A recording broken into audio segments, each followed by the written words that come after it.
Whoa, shit! Welcome to the Metal World Reviews channel. I'm your host, Tom McKay. We have just wrapped up 2016 and... A seat. Brexit. Copyright abuse. I started a second channel. Prince is dead.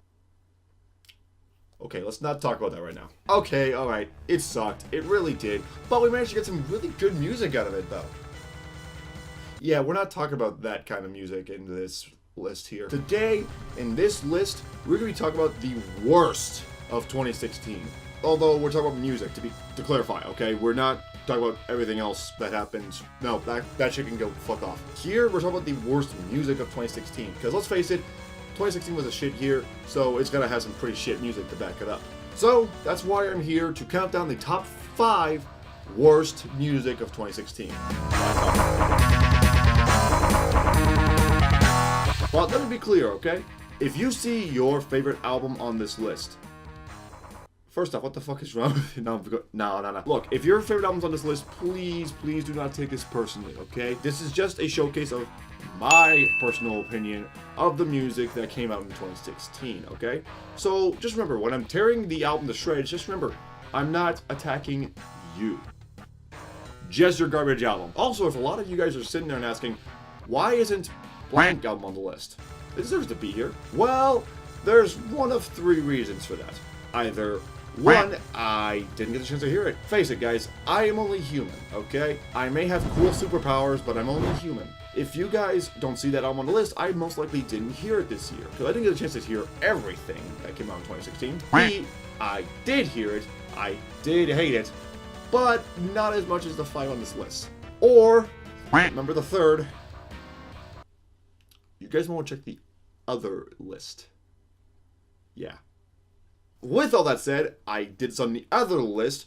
Here, I'm going to show you guys an album that everybody thinks deserves to be on this list, but I don't think that way. I mean, it's not good. In fact, it's probably more bad than good, but not that bad. On the other list, I do the exact same thing, but flipped around. There, I show you guys an album that I couldn't get into, but everybody loves. So, that way it's all fair. With that said, let's get started with Asking Alexandria's The Black.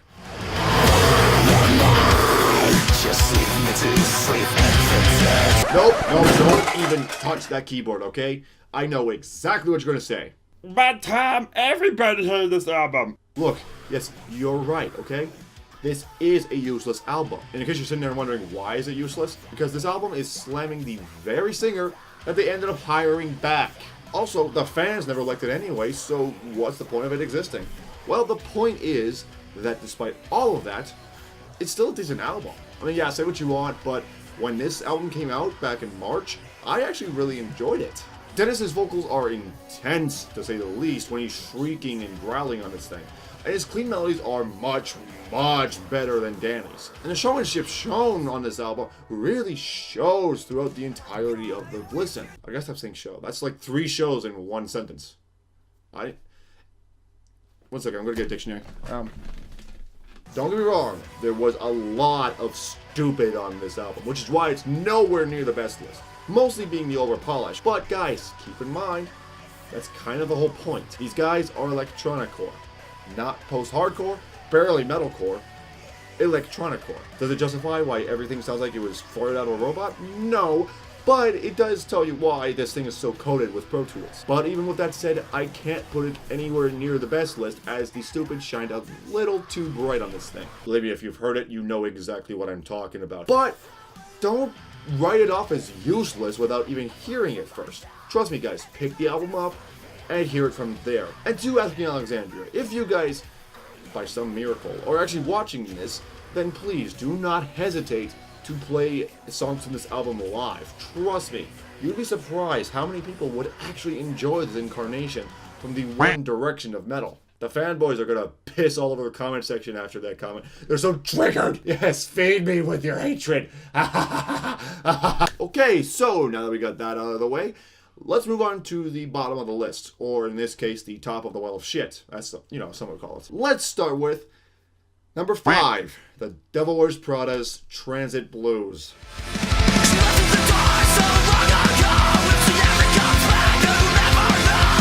Nope. I'm sorry. Look, I'm not changing my mind about this one, okay? I don't care what I said in the review. This album sucked for me this year. Yes, everything I said on that review hasn't changed. That's precisely why it's on the list. But also, that's also why it's so low on the list. Guys, this album could have actually been good. I mean, the instrumentation was great. Jeremy's vocals were fantastic on this thing. At least by Devil Wears Prada standards. But there's one giant problem with this album, and I can't believe I actually had to say this. Mike won't shut up. Oh, it does not feel good to say that. Keep in mind, guys, I'm a fan of this band. This shirt does not say it, but I'm a fan of the Devil Wears Prada, which is why it hurts so much more to put it on this list. But at the same time, I'm a critic. I have to call out bullshit when I hear it, and this album was total bullshit. Oh, also, that song that tried to sound a lot better than Lulu, my opinion on that still stands. It's about the exact same as Lulu. Look, guys, I do think these guys can do better. They've done so much better in the past, but this album is a horrible example of that. Guys, if you ever plan on getting into this band, pick up Dead Throne or 818. Or hell, you know what? Go back to their earlier stuff, way back before that. Trust me, these albums, despite what the band might think about the earlier stuff, all these albums here are much better than this album. For shame, DWP. For shame. Number 4, Megadeth's Dystopia.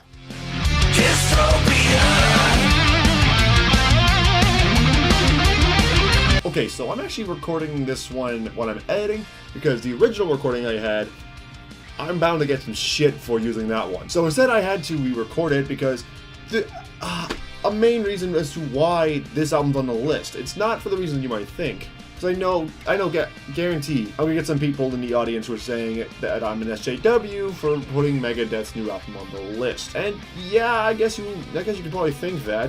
I mean, I did like the album for its instrumentation. The drum work especially was great. Love you, Chris Adler. My problems were the vocals and the lyrics, and you'd be able to see that if I use the other recording. But no one needs to know how much right-wing dick you're sucking, dude. But I had to get rid of that one because of the fact that if I use that one, people would consider me a PC culture SJW, which, okay, understandable, but here's the thing. If I put this on the other list, and I complimented how the lyrics are more deep, just more in-depth, then I would be called a racist, bigoted asshole. Like, this album is so right-wing that I can't put on either list without pissing off somebody. And here's the thing, guys.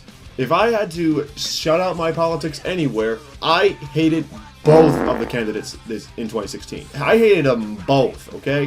One was a racist, bigoted asshole, of course. The other wanted war. Hell, if I'm American, I would actually go for Green Party. No problem. But even with that said, the politics in it aren't the reason why this album's on the list. Far from it. I would hate this album even if it was left-wing. Not because of the candidates who were representing them in 2016, but because of the fact that the way that they were going about the politics in this album was the wrong form of doing it. I said this in the other one, in the other recording, the main recording, how we don't want to know how much right-wing dick you're sucking, Dave. But here's the thing, it'd be the same the other way around. The view on politics in this album is so politically charged in the wrong way that I can't find anybody who would actually be interested in listening to it. Guys, really, like, who can I recommend this to? Who can I tell that this is a good album with great lyrics, listen to it? And who can I tell this is a great album with horrible lyrics, they don't listen to it? Like, I can't go either way. So that's why it's on this list, and I gave my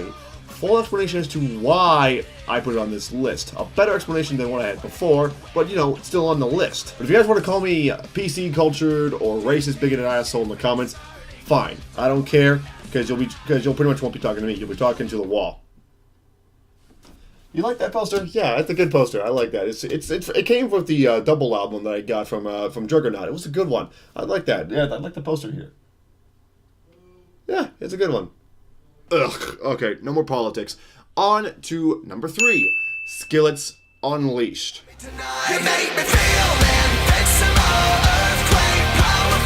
Oh, jeez, it hurts so much. Guys, even before I was into metal, I've been listening to this band alone back since '06. This was even before I found 3 Days Grace, so technically I've been listening to the heavier side of rock longer than I thought. Guys, I'm not even a Christian, but Christian rock and metal has and always will have a soft spot in my heart, especially for these guys. Unfortunately, in 2016, just like the year itself, it sucked the suck.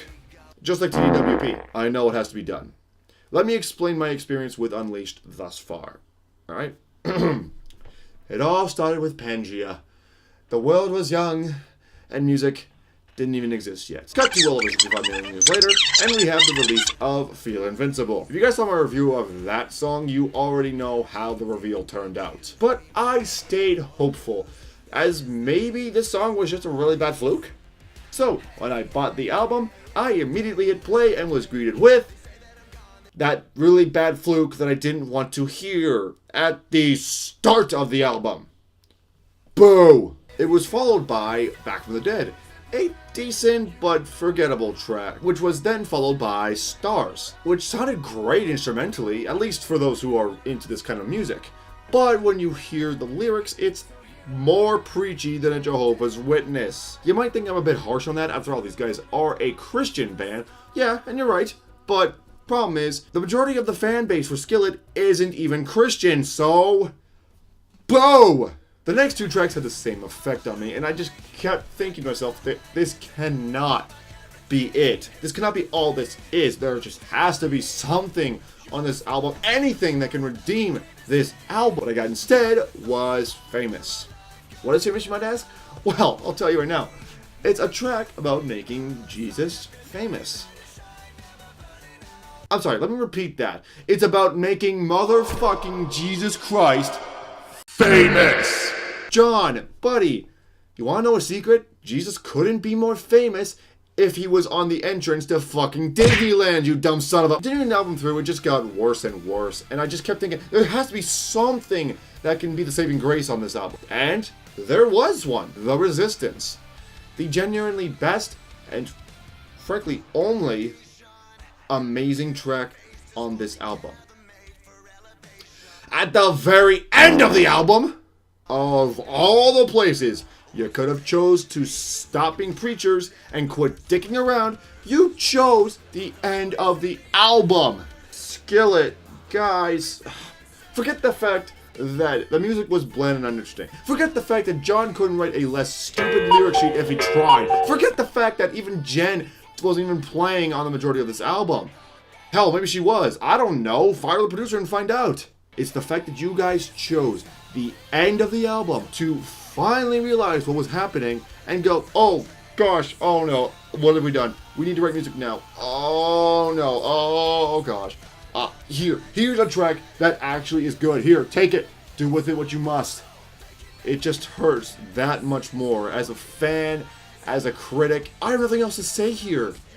Guys, it only gets worse from here on this list. But on the bright side, Skillet, at least your album wasn't embarrassing. Number 2, Drowning Pool's Hallelujah.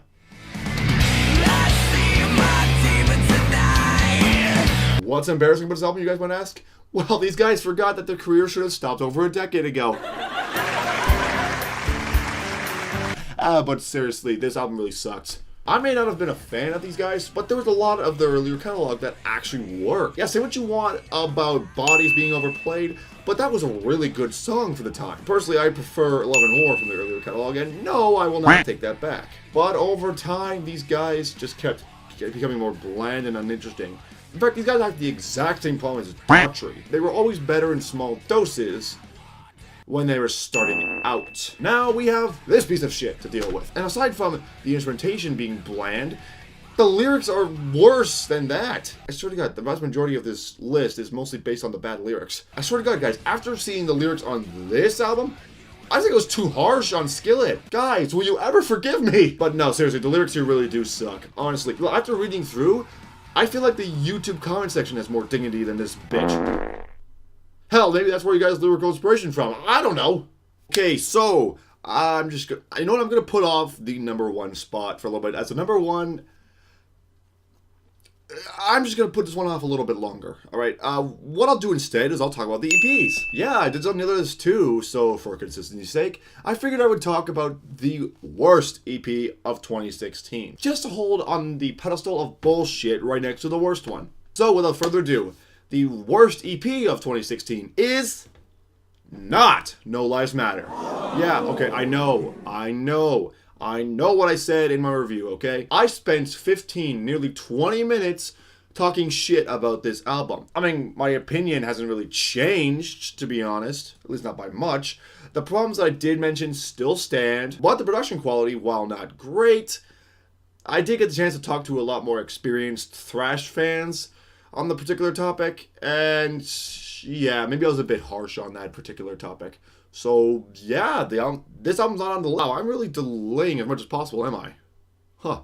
Well, anyways, the worst EP of 2016 is Pyron's Running Out of Skin. Yeah, remember how I tweeted not too long ago how I just found the worst EP of 2016? If not, then what the fuck is wrong with you? Follow me, you dumb shit. Well, in case you were wondering, I was talking about this album. What's so bad about this one? Well...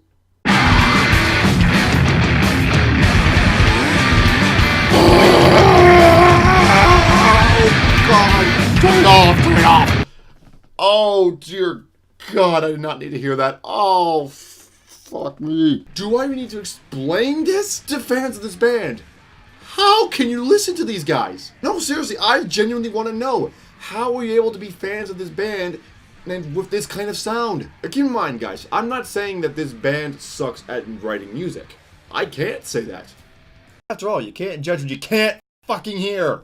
The mix on this thing is fucking atrocious. Oh dear God, I was shocked that they were playing music in the first place. The bass is so fuzzy and dissonant that I can't tell if that's good. The bass is also louder than everything else by a fuck ton, so I can't tell if any of that is good either. Everything about this album is just fucking wrong. It's as if the producer force-fucked the entire recording of this with a shitty Samsung mic. Napalm Strike, all is forgiven. But you want to know something? That's not even the worst thing I've heard this year. I mean, I'm 99% sure that my ears will never recover, but it wasn't the worst thing of 2016. There was one particular album that really pushed its way to the top of this list. You want to know what album that was? I am probably going to regret putting it this high, but I have to talk about it. The number one worst album of 2016 is King 810's A Conversation with God. You can take one to remember. Go ahead, guys. No, go ahead. Go ahead. King 810, I know you're watching this. Not because I have the ego so big that I'll think any big band is going to watch my content.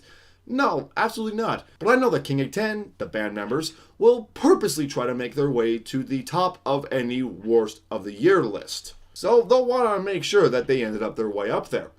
And you guys did it. So congrats. So go ahead, celebrate. Your disgusting, vulgar lyrics and barbaric garbage has made its way to the top of a worst of 2016 list. So go ahead, guys. Celebrate. Except that's not the reason why you're on the list. You see, everything below you on this list, they did something to warrant them being on this list. They either annoyed me, disgusted me, hurt a fanboy's heart, insulted my intelligence, or even just destroyed my ears. But not you guys. You guys did none of that. Let me explain. You see, King 810 exists with the sole purpose of them making what they do. Offend people. Make people feel disgusted. Make them known for how rude, insulting, and how tough that they are. But they're none of them. At least not to me. I've seen quite a few reviews for this album and the album before talking about this album, and, well, as much as I love these critics, they're going about it all wrong. You see, guys, they're reviewing it based on the ideology that these guys are a band, a metal band, making metal music. But that's what they seem to miss. It's not music. Because these guys aren't musicians. They are children. Small, loud, ignorant, and cocky little children who act big because of how small and worthless they actually are. Because when you put all of that together, all the recordings and the lyrics, do you want to know what you end up getting out of that? Nothing. Absolutely nothing. Nothing gained, no one's insulted, no one's offended, nothing. Only thing that ends up happening when you listen to this album, you lose a precious hour on a void. This isn't bad. This isn't disgusting. It's just pathetic. It's a bunch of little angry children trying to act tough, trying to be this giant scary monster. But all it is just a sad, pathetic, worthless excuse of an album. This isn't metal. This isn't even music. It's nothing. And that's why it's the worst album of 2016. Because when it came to the other albums, I took something from those albums. I left those horrible albums with a feeling of something. This album, on the other hand, I took nothing from it. All King 810 did was waste my time, your time, and even the band's time to write nothing. This attempt was pathetic. If you guys want to be tough, join the wrestling team on your kindergarten class. But if you want to make music, be musicians. I have nothing else to say here. If we can hope for anything in 2017, hope that we can make WWE Kindergarten a thing. Hashtag Little Tough Guys. Whew, okay, that escalated quickly. Let's get more happy here today, huh? Head on over to the other list where I talk about the best of 2016. Click subscribe if you haven't already, and I'll see you guys in the mosh pit in 2017. Have a good night, everyone, and have a happy new year.